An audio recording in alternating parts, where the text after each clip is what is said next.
என் தமிழ்நாட்டில் வசிக்கும் தமிழ் சொந்தங்களுக்கும், மேலும் வெளி மாநிலங்களிலோ வெளிநாடுகளிலோ வசித்து வரும் என் தமிழ் சொந்தங்களுக்கும் என் அன்பான வணக்கங்கள். மேலும் என் சமுதாய சொந்தங்களுக்கும் என் வணக்கத்தை தெரிவித்துக் கொண்டு, இப்போது அரசியல் களம் காண வேண்டி உள்ளதால் அதை பற்றி பேச வந்துள்ளேன். அன்று முதல் இன்று வரை ஜாதி மதம் கலந்த அரசியல் நடந்து கொண்டுதான் இருக்கிறது. ஒவ்வொரு ஜாதி சமூகத்துக்கும் ஒவ்வொரு காலத்துக்கும் ஒரு தலைவன் உருவாக்கி கொண்டுதான் இருக்கிறான். அப்படியாக அந்த சமூகத்தோடு ஒரு தலைவன் பல சவால்களையும் பல இன்னல்களையும் தடைகளையும் தாண்டி தகர்த்து தங்களுக்கு என்ன உரிமைகள் தேவையோ அதற்காக போராடி பெற்றுக்கொள்ள ஒற்றுமையாக உழைக்கிறார்கள் அந்த இனத்தின் சமுதாய மக்கள். அந்த வகையில் ஒரு தமிழ்நாட்டின் நல்ல ஒரு தலைவராக விசிக தலைவர் தொல் திருமாவளவன் அவர்கள் நாம் சொல்ல எடுத்துக்காட்டாக எடுத்துக்கொள்ளலாம். அவர் தான் கொண்ட கொள்கைகளில் மாறாமலும் திமுகவுடன் கூட்டணியோடும் அதே சமயம் தன் சமூக மக்களுக்கு என்ன தேவையோ அதை பெற்றுத்தந்தும் இன்னும் பல உரிமைகளை பெறவும் போராடும் விதத்தை காணும்போது அவருடைய சமூகத்துக்கு ஒரு நல்ல தலைவர் என ஒவ்வொரு நிமிடமும் நிரூபித்துக் கொண்டிருக்கிறார் திருமாவளவன் ஐயா அவர்கள். அவரைப் போலவே அவருடைய சமூகத்தின் மக்களும் மிகுந்த ஒற்றுமையோடு எந்த அரசியல் களம் காண வேண்டியிருந்தாலும் அவர்கள் வேறு யாருக்கும் தலைவணங்காமல் தன் சமூகத்துக்கு துரோகம் செய்யாமலும் நேர்மையாக தொல் திருமாவளவன் அவர்களுக்கு வாக்களிக்கும் அந்த செயலை பார்க்கும்போது மிகவும் பிரமிப்பாகவும் அவர்களுடைய சமூக உணர்ச்சியும் தன் சமூகம் முன்னேறவும் வளரவும் இவர்கள் கொண்ட அந்த ஒற்றுமை இவர்தான் எங்கள் தலைவர், ஒரே தலைவர் என அந்த கொண்ட கொள்கையை மிகவும் பாராட்டக்கூடியதாக இருக்கிறது. மேலும் இந்த எஸ்சி சமுதாயம் ஒரு நல்ல ஒரு முன்னேற்ற பாதையில் செல்ல டாக்டர் அம்பேத்கர், அன்றைய காலத்திலிருந்து டாக்டர் அம்பேத்கர் ஐயா அவர்களும், மேலும் தொல் திருமாவளவன், இன்றைய காலத்தில் தொல் திருமாவளவன் ஐயா அவர்களும் அயராத உழைப்பின் காரணமாக இன்று அனைவரும் அவர்கள் முன்னேறி கொண்டு வருவது மிகவும் சிறப்பான ஒரு செயலாக பார்க்கப்படுகிறது. அதுவும் நாட்டின் வளர்ச்சிக்கு ஒவ்வொரு பின்தங்கிய சமுதாயமும் முன்னேற வேண்டி இருக்கிறது, முன்னேறி கொண்டும் இருக்கிறார்கள். ஆனால் ஏற்கனவே முன்னேற்றம் அடைந்ததாக கூறப்படும் ஒரு சமுதாயம் இன்று பின்தங்குகின்ற ஒரு நிலை ஏற்பட்டு கொண்டிருக்கிறது. அதுதான் அந்த சமூகம், என் சமூகமான எம்பிசி வன்னியர் சமூகம், எம்பிசி பிரிவிலே வன்னியர் சமூகமே. இந்த வன்னியர் சமூகம் நாளுக்கு நாள் அனைத்து வளர்ச்சியிலும், அதாவது கல்வி, அரசாங்க வேலை மற்றும் அரசு சலுகைகள் என அனைத்திலும் பின்தங்கியிருக்கிறது. இது ஏன் என்றால் வன்னியர் சமுதாய ஒற்றுமை இல்லா காரணமே மட்டுமே. இவர்கள் மற்ற சமுதாயங்கள் ஒற்றுமையோடு தங்கள் உரிமைகளை பெற்று வருகிறார்கள். ஏனென்றால் இவர்கள் வேறு யாரையும் ஆதரிப்பதில்லை. ஆனால் வன்னியர் சமூகம் மட்டுமே பல கட்சிகளிலும் நம்மை ஆதரிக்காத பல தலைவர்களுக்கும் சொம்பு தூக்கி கொண்டு அவர்களுக்கு என வன்னியர் சமூகத்துக்கு துரோகம் செய்து வருகிறார்கள் இந்நாள் வரைக்கும். மன்னித்து விடுங்கள், கோபத்தின் வெளிப்பாடாக என் சமுதாயம் இன்னும் முன்னேறவில்லை என்ற ஒரு கோபத்தின் வெளிப்பாடாகவே இவ்வாறு பேசிவிட்டு அதற்காக மன்னிப்பு கேட்டுக்கொள்கிறேன். ஏனென்றால் அதாவது 2026 ஆண்டு, இந்த ஆண்டுதான் அரசியல் களம் காண வேண்டி இருக்கும் சூழ்நிலையில் இதுபோல மறுபடியும் அடித்த அரசியல் களம் நாம் காண வேண்டும் என்றால் இன்னும் 5 ஆண்டுகள் நாம் தள்ளி போக வேண்டும். இந்த 5 ஆண்டுகளில் இன்னும் இந்த வன்னியர் சமுதாயம் மிகவும் பின்தங்கிய நிலையில் சென்றுவிடும். ஆகவே இது ஒரு நல்ல சந்தர்ப்பமாக இந்த அரசியல் களம், இந்த வாக்குப்பதிவு செலுத்தும் இந்த வருடம் ஒரு நமக்கு சாதகமாக ஏற்படுத்திக் கொள்ள வேண்டும் என்பதை உங்களுக்கு உறுதியாக கூறிக்கொள்கிறேன். அதாவது நம் சந்ததிக்கும், நம் பிள்ளைகளுக்கும், நம் இளைஞர்களுக்கும் பெண் பிள்ளைகளுக்கும் வளர்ச்சி கிடைக்க ஒரு அற்புதமான வாய்ப்பு தான் இந்த வந்திருக்கிற எலெக்ஷன். இந்த வாய்ப்பை நாம் ஒன்று கூடி நம் சமுதாயத்திற்காக ஒட்டுமொத்த வன்னியர் வாக்கையும் இரட்டை இலை சின்னத்தில், அதாவது ஐயா எடப்பாடி பழனிசாமி அவர்களும் மேலும் டாக்டர் அன்புமணி ராமதாஸ் ஐயா அவர்களும், மேலும் பிஜேபியை சேர்ந்த நம் இந்தியாவின் ஒட்டுமொத்த மானத்தையும் காக்கக்கூடிய நரேந்திர மோடி ஐயா அவர்களும் இணைந்த இந்த கட்சியில் நாம் வானூர் தொகுதியில் இரட்டை இலை சின்னம் ஒதுக்கப்பட்டிருக்கிறது. அந்த இரட்டை இலை சின்னத்திலே வாக்களித்து பெரும்பாலான வாக்களித்து நாம் வெற்றி வாகை சூடினால் இந்த 10.5% நமக்கு கிடைத்துவிட்டால், அதாவது ஏற்கனவே ஐயா எடப்பாடி அவருடைய ஆட்சியில் 10.5% வன்னியர்களுக்காக இடஒதுக்கீடு செய்து கொடுத்தார். அப்படி செய்து கொடுத்ததை மறு ஆட்சி மு.க. ஸ்டாலின் ஐயா அவர்கள் அதை தடை செய்து நம் வன்னியர்களுக்கு பெரும் துரோகம் வைத்திருக்கிறார். அவரை கேட்கும்பொழுது இது என் உரிமை அல்ல அப்படி என்று பொய் பிரச்சாரம் செய்கிறார். இது மேலிடத்தில் உச்சநீதிமன்றத்திலே தமிழ்நாடு அரசாங்கம், தமிழ்நாடு முதலமைச்சர் என்ன முடிவெடுக்கிறாரோ அதை சார்ந்து அவர்களே அந்த வன்னியர்களுக்கு இடஒதுக்கீடோ மற்ற சமுதாயத்திற்கு என்ன இடஒதுக்கீடோ தேவையோ அதை அந்த முதலமைச்சரே செய்து கொள்ளலாம், முதலமைச்சரே நிறைவேற்றிக் கொள்ளலாம் அப்படி என்று உயர்நீதிமன்றம் தீர்ப்பளித்திருக்கிறது. இதை முதல்வர் மு.க. ஸ்டாலின் ஐயா அவர்கள், திமுகவை சேர்ந்த மு.க. ஸ்டாலின் அவர்கள் இதை எங்கே வன்னிய சமுதாயம் முன்னேறிவிடுமோ என்பதற்காக அந்த 10.5% கொடுக்காமல் அதை நாட்கள் அலைக்கழித்து அது உச்சநீதிமன்றம் காலக்கெடு ஒரு 3 மாத காலக்கெடு கொடுத்தார்கள். அந்த சமூகத்தினருக்கு கணக்கெடுப்பு நடத்தி அதற்குண்டான விழுக்காடுகளை கொடுக்க சொல்லி உச்சநீதிமன்றம் கொடுத்திருந்தது. அதை மு.க. ஸ்டாலின் ஐயா அவர்கள் அந்த கணக்கெடுப்பை நடத்தாமல் அலைக்கழித்து அந்த நாட்களும் கெடுவும் முடிந்து பின்பு அதை கையில் எடுக்காமல் வன்னியர் சமூகத்துக்கு பெரிய துரோகம் செய்திருக்கிறார் என்பது அனைத்து வன்னியர் சமுதாயத்துக்கும் தெரியும். இருந்தும் இன்னும் சில இந்த வன்னியர் சமுதாயத்தில் இருந்து அவருக்கு திமுக அரசுக்கு வாக்களிக்கவும் அவருக்கு ஆதரவாகவும் பேசிக்கொண்டு அவருக்கு வாக்கு சேகரித்து கொண்டு இருக்கும் வன்னியர் சமூகத்தை காணும் பொழுது நமக்கு மிகவும் வருத்தமாகவும் பெரிய துரோகமாகவும் ஏமாற்றமாகவும் இருந்து கொண்டிருக்கிறது.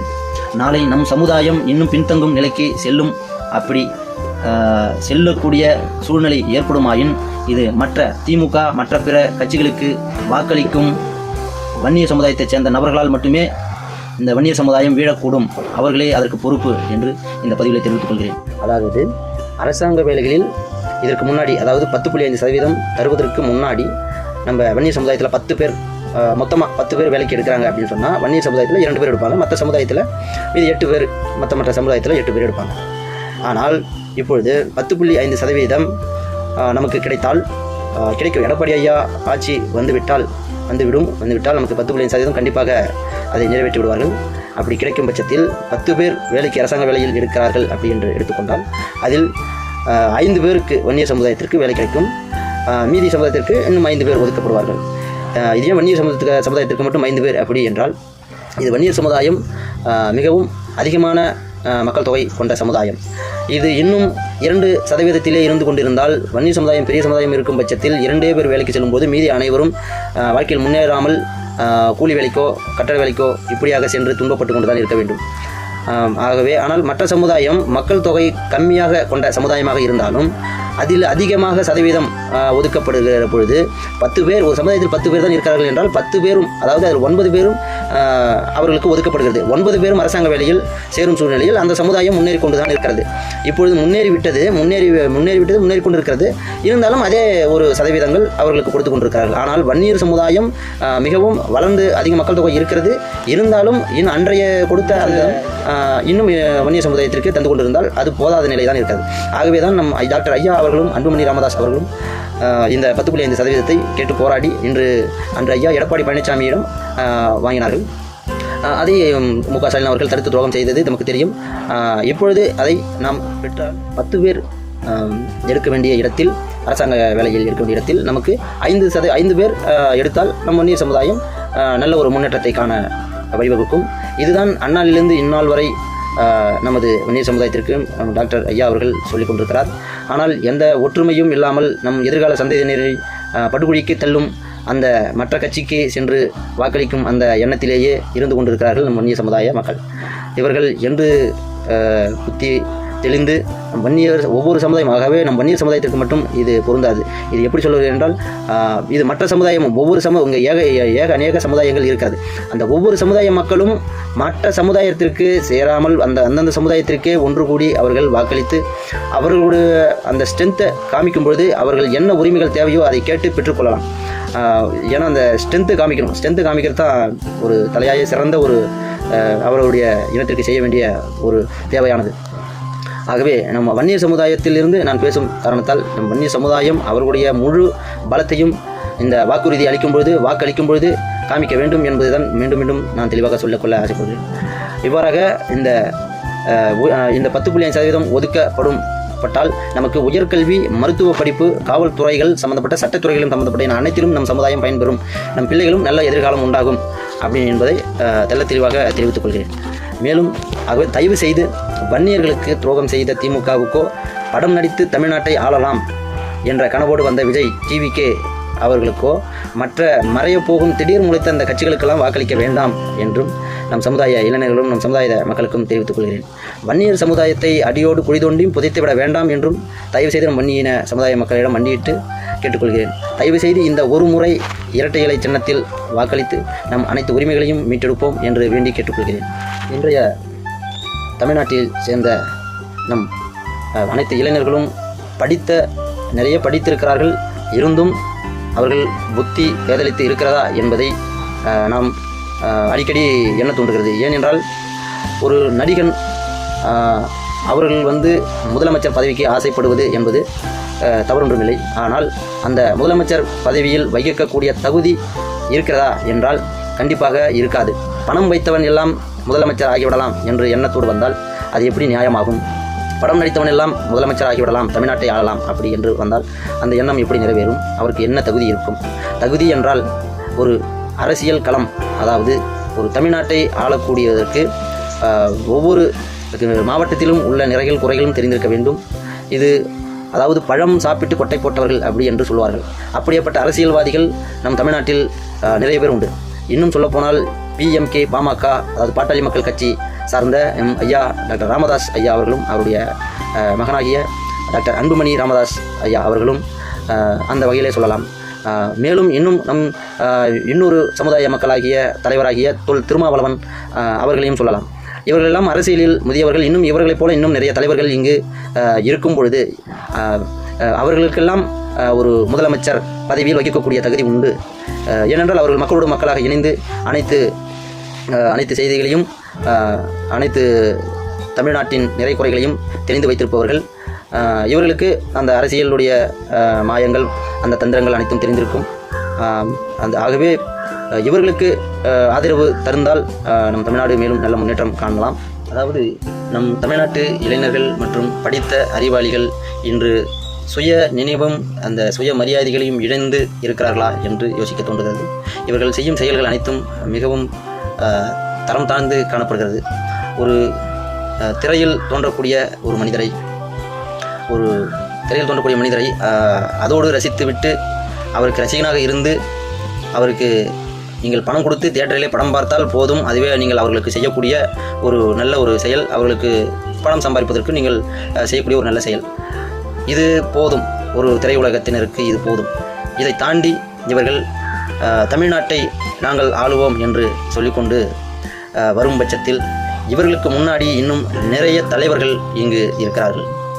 அப்படி நிறைய தலைவர்கள் இங்கு போராடி கொண்டிருக்கும் பொழுது இது நல்ல தலைவர்கள் எப்படி என்று சொல்லுகிறேன் என்றால், அதாவது இங்கே ஒரு அரசியல் படித்தவர்கள், அரசியல் நாகரிகம் தெரிந்தவர்கள், இந்த நாட்டில் நல்ல அதாவது ஒரு கலெக்டர்னு சொல்லலாம், மாவட்ட ஆட்சியர், இவர்கள்லாம் இங்கே ஒரு பொருளாதார ரீதியாக என்ன பண்ணணும், என்ன செய்யணும் அப்படி சொல்லிட்டு படித்தவங்க நிறைய பேர் இருக்காங்க. இவங்கெல்லாம் நிற்கலாம், தாராளமாக இவங்களாம் எல்லாமே நிற்கலாம். ஆனால் திரைத்துறையில் இவ்வளவு காலம் திரைத்துறையில் நடித்துவிட்டு வசனங்கள் எழுதி கொடுத்த வசனங்களை படித்துவிட்டு அதே ஒரு ஆவேசத்தோடு இங்கு தமிழ்நாட்டை ஆளலாம் அப்படி என்று எண்ணத்தோடு வந்தால் திரைத்துறையில் நடக்கும் அந்த படம் நடிப்பது அது வேறு, அதில் நடப்பது வேறு. இங்கு சுய சிந்தனையோடு இங்கு பல விதமான அந்த அரசியல் எதிர்ப்புகள் மற்றும் மக்களின் துன்பங்கள் நிறைய சமாளிக்கக்கூடிய அந்த விதங்கள் அனைத்தும் இங்கு செயல்படுத்துவது வேறு. அதாவது உண்மையில் செய்வது வேறு, திரையில் வேறு. அந்த திரைத்துறையினர் தான் அப்படி புரியாமல் ஆட்சிக்கு பணம் அதிகமாக இருக்கிறது என்ற காரணத்தால் ஆட்சிக்கு வர நினைக்க இருந்தால் இங்கு இருக்கும் அந்த மக்களும் அதை எப்படி ஏற்றுக்கொள்கிறார்கள் என்று புரியவில்லை. இப்பொழுது உதாரணமாக கார் ஆக்சிடென்ட், அதில் ஒரு கார் ஆக்சிடென்ட் ஆகுது, அதில் இருக்கிற ஒரு ஹீரோ மட்டும் ஒன்றும் ஆகாமல் மறுபடியும் அடுத்த சீனில் உயிரோட வராரு. ஆக்சிடென்ட் ஆகுது, அடுத்த சீனில் உயிரோட வராரு. ஆனால் இது நிஜத்தில் இப்படி நடக்குமா? நிஜத்தில் ஒரு கார் ஆக்சிடென்ட் ஆகுது, ஸ்பாட் அவுட்டு தான் ஆகும்.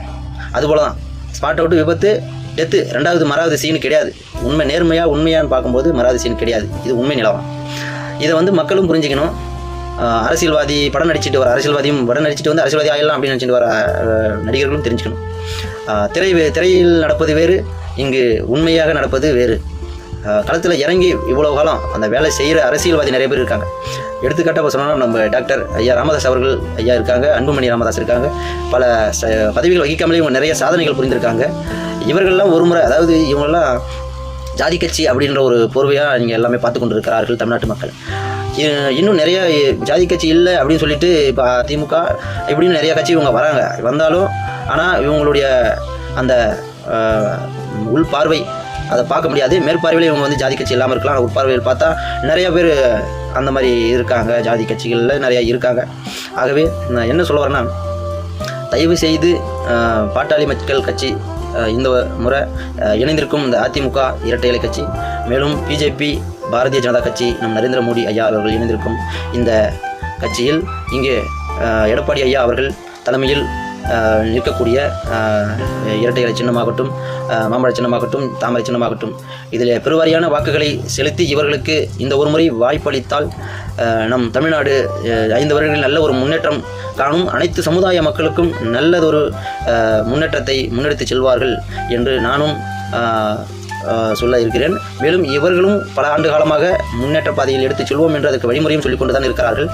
இதை யாரும் காதில் வாங்கிக் கொள்ளாமல் நேற்று முளைத்த காளான் போல திடீரென்று ஒரு திரைத்துறையில் நடித்துவிட்டு திடீரென்று பணம் இருந்தால் வந்து அரசியல் முதலமைச்சர் ஆகிவிடலாம் என்ற கனவோடு வரும் அந்த நடிகர்களுக்கு ஆதரவு அளித்துக் கொண்டிருக்கும் திடீரென்று அல்ல, புதிதாக வாக்கு செலுத்த இருக்கும் அந்த வாக்காளர்கள் அவர்கள் எண்ணங்களில் அந்த நடிகரின் திரைக்காவியம்தான் ஓடிக்கொண்டிருக்கிறது. அதை அந்த மாய பிம்பத்தை அழித்துவிட்டு நம் எதிர்காலத்தில் இன்னும் நிறைய பொருளாதார முன்னேற்றம் அடைய வேண்டும்.